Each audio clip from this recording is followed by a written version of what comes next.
Olá a todos e todas. Primeiro eu gostaria de agradecer publicamente a todos que puderam acompanhar a nossa transmissão ontem, né, ao vivo. Fizemos uma aula ao vivo. Não é praxe porque a turma de vocês prefere fazer vídeos gravados através do YouTube, mas diante da correria e das minhas justificativas que estão no nosso vídeo passado, porque eu subi aqui para o YouTube, uma aula importante também, tá? Então é obrigatório que todos vejam essa aula. A gente fez uma exceção dessa aula virtual ontem, tá? E hoje, obviamente, não será diferente, será um tema fundamental tanto para a carreira de vocês quanto para a própria vida pessoal, a depender do caso, porque a gente vai falar hoje no nosso vídeo da responsabilidade dos médicos e depois, no segundo momento, da responsabilidade dos advogados, tá? Primeiro, então, pela responsabilidade dos médicos, a gente tem que ter, e dos advogados, algumas considerações que algumas profissões, pelos riscos que elas representam para a sociedade, elas estão sujeitas, sim, a uma disciplina especial, tá?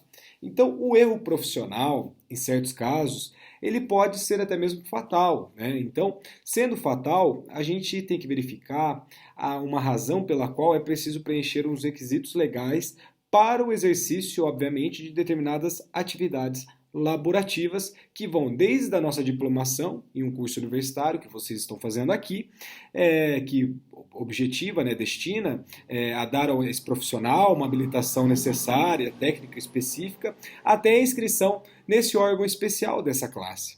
Então, nesse elenco, os médicos, os dentistas, os farmacêuticos, os engenheiros, etc. Tá? Eu queria chamar um amigo meu para dar uma aula de responsabilidade civil dos dentistas, mas, obviamente, a gente falei já para vocês inúmeras vezes, pela questão do tempo não será possível, mas se ficar um interesse, a gente poderia fazer um evento aí semestre que vem para estar discutindo isso. E o preenchimento desses requisitos, ele obviamente não vai eximir o profissional de responder pelos danos que eventualmente causará outrem por uma violação do dever a que esse profissional estava adstrito. Então, se ocorrer alguma lesão nesse sentido, violar um dever em que ele deveria ter se atentado, obviamente ele responderá. E o Código de Consumidor, dentro do seu parágrafo 4º, né, do artigo 14, estabeleceu como regra para nós a responsabilidade subjetiva para os profissionais liberais prestadores de serviços, tá? E em face, obviamente, do particularismo dessas diversas profissões, é quase impossível formular um sistema geral para equacionar esses problemas da responsabilidade profissional em seu conjunto, como muito bem observa o Antônio Montenegro. Tá? Então, alguns, obviamente, geram uma obrigação de resultado, como no caso do construtor, enfim, a gente já passou um pouco pela questão ali dos contratos de empreitada, e outros dão causa ali a nossa obrigação de meio ou de diligência, de sorte que o estudo dessa matéria, dessa profissão, ela tem que ser feita de forma separada. Tá? Então, dentro do dualismo da nossa obrigação de resultado e nossa obrigação de meio, a gente vai ter aqui também as possibilidades de uma mesma profissão, ora ser uma obrigação de resultado e ora ser obrigação de meio.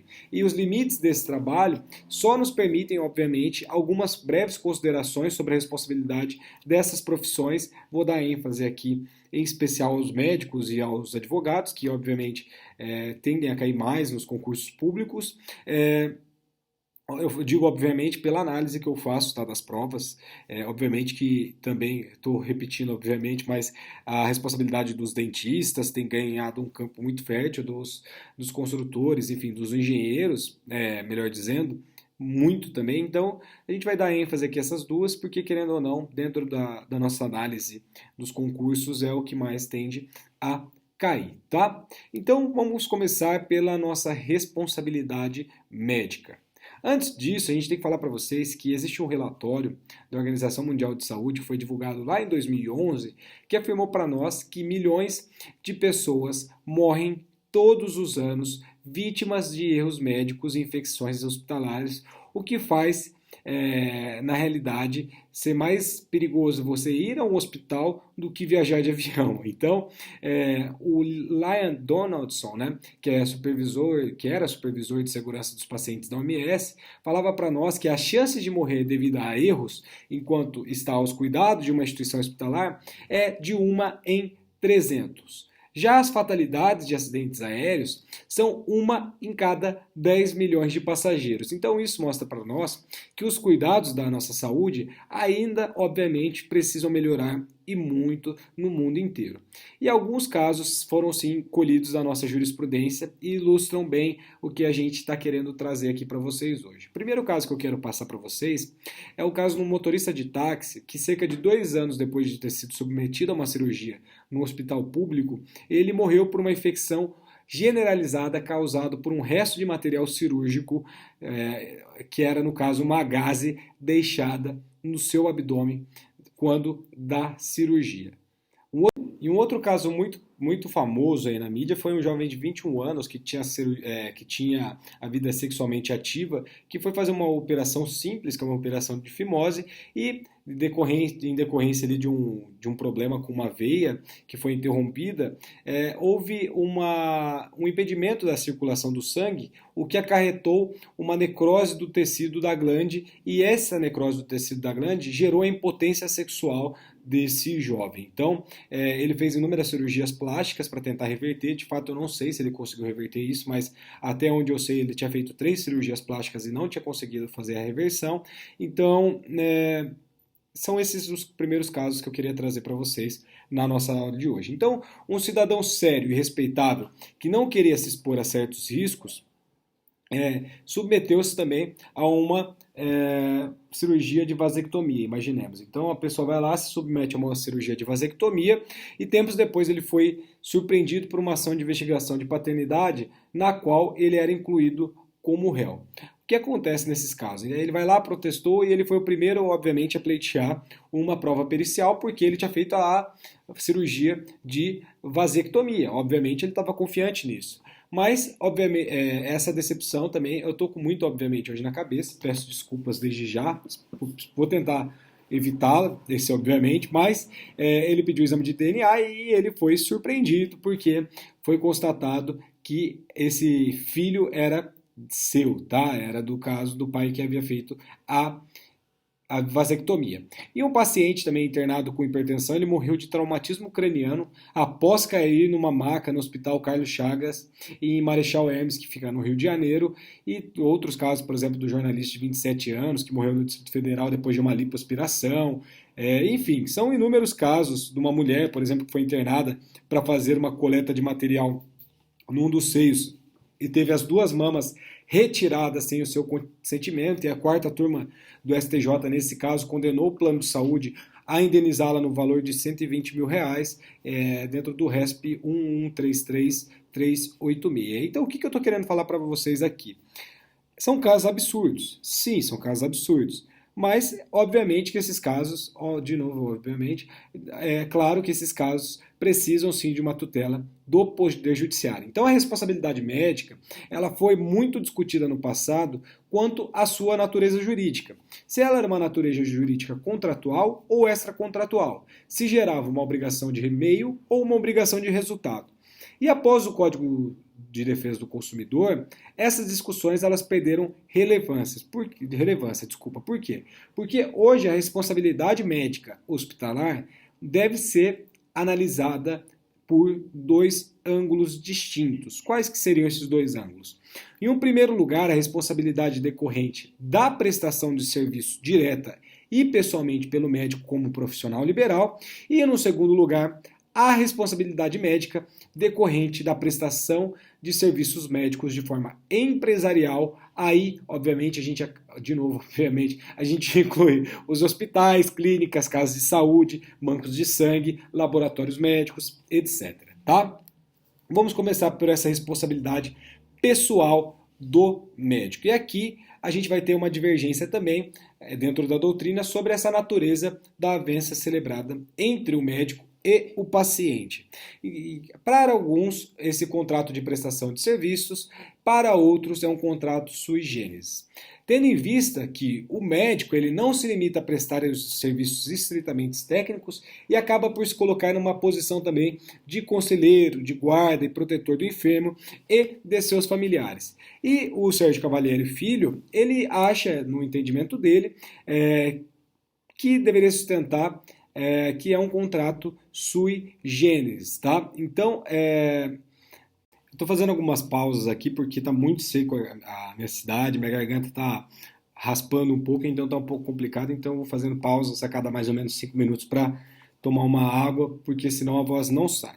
Mas acerca dessa divergência entre a natureza jurídica, enfim, em nada vai alterar a responsabilidade civil do médico. Por quê? Porque tratando-se, na verdade, de uma responsabilidade contratual, a gente precisa imaginar se seria uma obrigação de resultado ou de meio.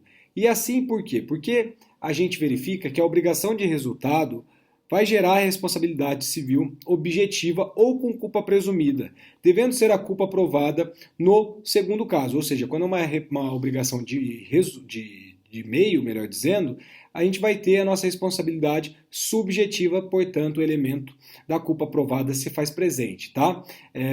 Bem, vamos continuar avançando. Nenhum médico, ele, por mais competente que seja, ele pode assumir a nossa obrigação de curar, por exemplo, ele pode